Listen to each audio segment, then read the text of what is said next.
तो क्लास साहब आप स्क्रिप्ट लिख रहे हैं? नहीं, या आप स्क्रिप्ट लिखवा रहे हैं? नहीं, ये स्क्रिप्ट ना लिख रहा हूँ, मैं लिखवा रहा हूँ। ये रीडिंग्स होती हैं किसी भी प्रोफेशन के लोग, अगर आप नहीं आई अंडरस्टैंड, तो ये होती है रीडिंग्स होती हैं आपकी पॉलिटिक्स की। अगर आप पॉलिटिक्स को फॉलो कर रहे हैं तो सम टाइम आपकी बहुत सारी बातें ठीक भी निकलती हैं, बहुत सारे क्लिप्स भी हैं आपके साथ भी 3 साल से शो कर रहे हैं। There are many clips. बातें हमारी एक वो हैं, हमारे प्रोग्राम को फॉलो करते हैं, कुरतुलैन, अगेन उनका नाम है कुरतुलैन, है वहाँ से कराची से। तो अक्सर इस तरह के वो क्लिप्स जो हम भी भूले हुए होते हैं वो निकाल के ट्वीट करती रहती हैं कि आपने फलां वक्त में ये बात की थी, एग्जैक्टली अब ये उसी तरह की चीज़ें हो रही हैं।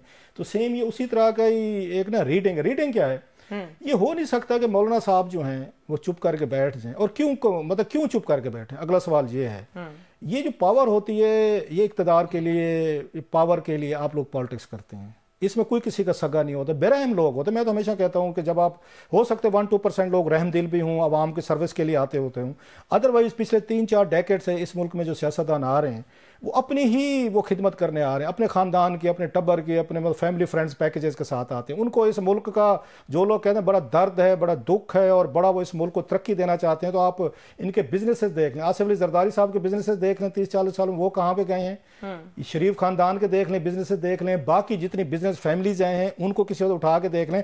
अपनी इकॉनमी इनके आसमान पे गई है, इनके अपने कारखाने 1 से 5 लगे, 5 से 6 शुगर मिलें, बला बला चीज़ें, अपनी इनकी इकॉनमी बूम करके गई। और पाकिस्तानी इकानमी जो इन्हीं के अदवार में वो गई है, वो नोज डाइव गई है। सो अगेन हमें समझ में आता है कि आप यहाँ पे मुल्क की खिदमत करने आते हैं और आगे हमें समझाते हैं कि हमारे दिल में बड़ा दर्द है, तो मजीद वो दर्द हमें सारा समझ में आता है। अब सवाल ये है जो मैंने आपको जब लास्ट टाइम भी कहा था, दुख उठाए फाख्ता भी अंडे खाएं कवे।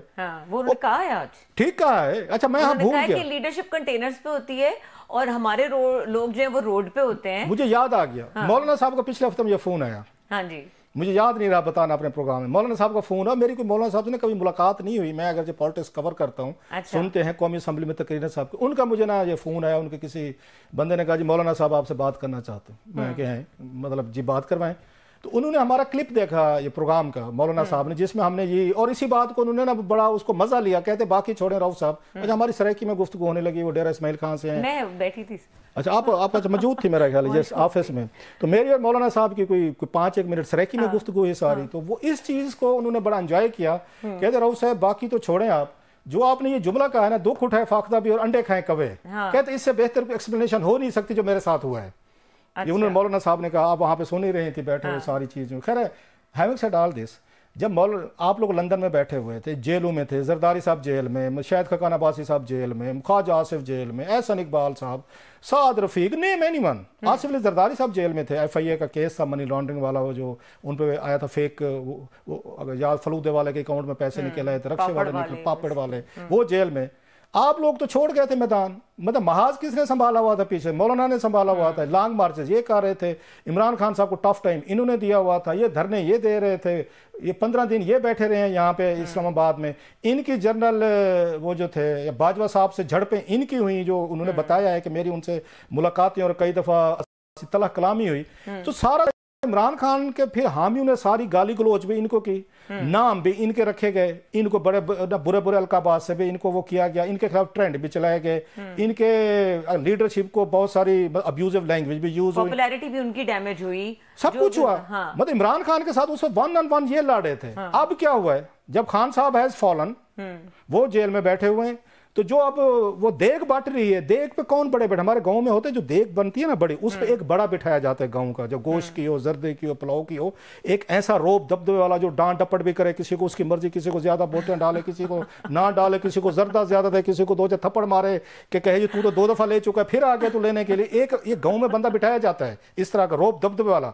आपने देग चौधरी शुजात साहब के घर पे रख ली, बांटने बैठ गए 3-4, जिसमें बैठ के जनाब जरदारी साहब पहुंच गए, साथ में जनाब उसके शहबाज शरीफ साहब पहुंच गए। किसी दोस्त ने कहा, मैं उस कमेंट पढ़ रहा था, यार देखें इनको बड़ी तकलीफ हुई है सबको। मेरे वसीम अब्बासी साहब का था, हमारे दोस्त हैं, अगेन अच्छे जर्नलिस्ट हैं, तो उन्होंने किया हुआ था, देखें रात को कितनी तकलीफ करके ये लोग जो है ना दूर लाहौर से पहुंचे हैं यहाँ पे चौधरी शुजात के घर इस्लामाबाद में।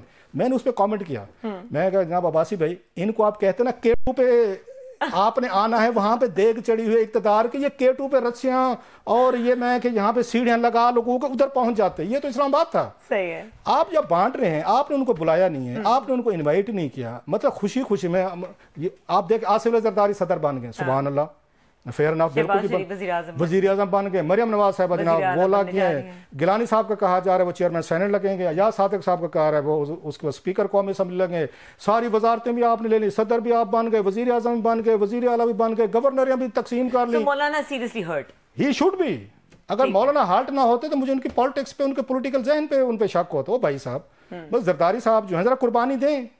उस वक्त तो मौलाना साहब के साथ मशवरे होते थे, बस छोटी सी बात होती, लंदन से कॉल आ जाती थी, मौलाना साहब आप बताएं, आप मशवरे दें। जूम पे जो मीटिंग्स होती थी आप जैसे कहेंगे, क्योंकि मौलाना साहब के पास स्टेट पावर थी, उनके पास जोश खिताबत है, उनके पास वोकेबलरी है, पॉलिटिकल स्पीचेस कर सकते हैं। साहब हमने अगले भी इसी सेगमेंट में दो चीजों पे जाने, मुझे ये बताएं ये जो हर्ट है उनको, ये कितना रिएक्टिव हो सकता है, वो कितना हर्ट करने की कैपेसिटी में? मैं अपनी बात बताऊं, मौलाना साहब की कैपेसिटी जानते, उनकी गुफ्तगू, उनके फॉलोअर्स, उनके घनों वो क्या कहते घन गरज और उनकी गूंज, जितना उनका क्लाउड है और जितनी स्ट्रीट पावर है। भाई मैं तो मौलाना साहब से टक्कर ना लेता, अगर मैं बैठा होता किसी पावर में होता या फैसले करने में।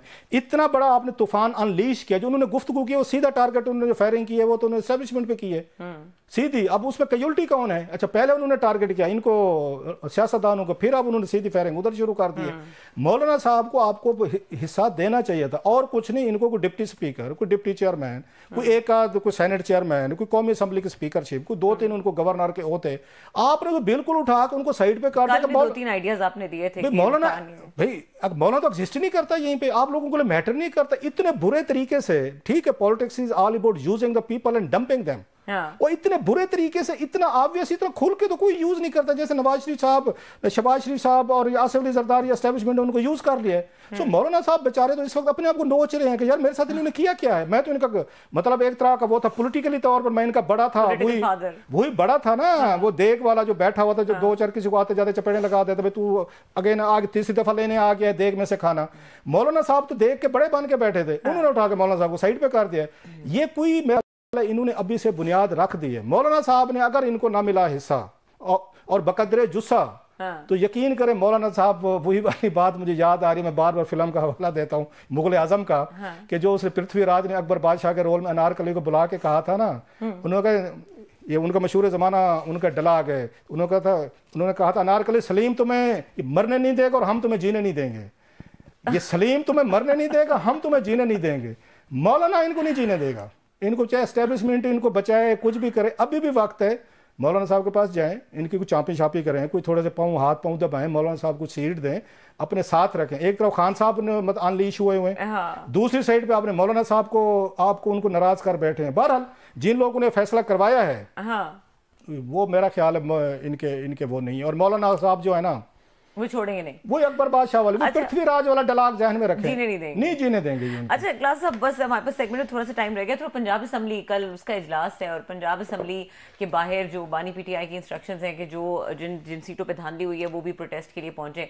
सो ये एक बड़ी एक क्योटिक सिचुएशन बनी हुई, it is not settling anywhere.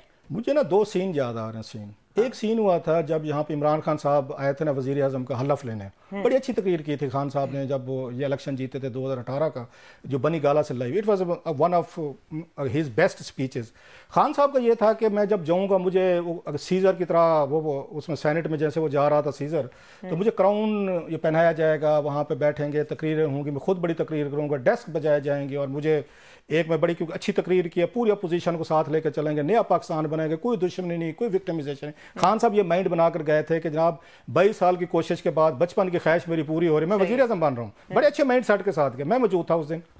ये हट बैठे थे सारे के सारे, ये जो तो उसमें थे ना पीडीएम वाले थे जो है पीपल्स पार्टी, इन्होंने इतनी होटिंग की, इतना रोला डाला, वो पूरी कौम ने लाइव देखा। इन्होंने खान साहब को तकरीर नहीं करनी थी, और खान साहब 3.5 साल उस हैंगओवर से नहीं निकल सके, हमेशा कहते थे। उसके बाद उन्होंने इनको जेलों में डलवाना शुरू किया। हालांकि खान साहब को पॉलिटिकल जहन की तरह इग्नोर करना चाहिए था, उनका ख्याल था जो मैं स्पीच करना चाहूँ नहीं करने थे। एक सीन ये मेरे जहन में जो कल होने वाला है। दूसरा जो था जब यहाँ परवेज अली साहब और हमजा ये शहबाज शरीफ साहब जो हैं वो वजीर आला की लड़ाई हो रही थी, मार कुटाई, डांग सोटा, जोटो कराटे चल रहे थे, पुलिसें आ गई थी, उसमें एम्बुलेंस आ गई थी, चौधरी साहब की भी उस वक्त मुबैना तौर पे बाजू टूट गया, वो कोई न पट्टियां बांध ली। सवाल ये है कि कल वाला क्या सीन होगा जब मरियम साहब आएंगी, क्या इमरान खान साहब वाला सीन होगा, उसी तरह का क्यास होगा हाउस में मरियम साहब जब आएंगी, और शोर शराबा, उस इल्जाम आते ये धांधली के, काउंटर एलिगेशन, और फिर उनको बात नहीं करनी जाएगी, या वहां पे हमजा शहबाज और उनकी तरह डांग सोटे या परवेज लाई साहब जो हैं, हाँ। मियां असलम इकबाल साहब भी मतलब लाहौर की बहुत बड़ी चीज है, उनके साथ ही बड़ी तादाद है एमपीज की। सो या तो कल एम्बुलेंस आएंगी, फिर डांग सोटे चलेंगे, टीयर गैस होगी, पुलिस सेंटर होगी, किसी के खुदा ना खासा बाजू टूटेगा, फिर परवेज लाई साहब की तरफ वहां पट्टियां होंगी, फिर वहां सीन होंगे। अब मुझे नहीं पता इनमें से क्या हो सकता है। पीसफुल तो कम से कम कल का माहौल जो है ना, अगर ये हो गया कि ये हाउस के अंदर जाते हैं, मरियम साहबा भी आती हैं, मियां असलम साहब भी आते हैं, अपने अपने बंदे ले आते हैं और बड़े अच्छे तरीके से हलफ उठाते हैं, फिर डिप्टी स्पीकर का इंतखाब, फिर स्पीकर का इंतखाब, फिर उसके बाद सेशन फिर बुलाया जाता है और मरियम साहबा वर्सेस फिर असलम इकबाल होते हैं और बड़े पीसफुल तरीके से होता है ना भाई। ये सिनेरियो तो मुझे नहीं लगता।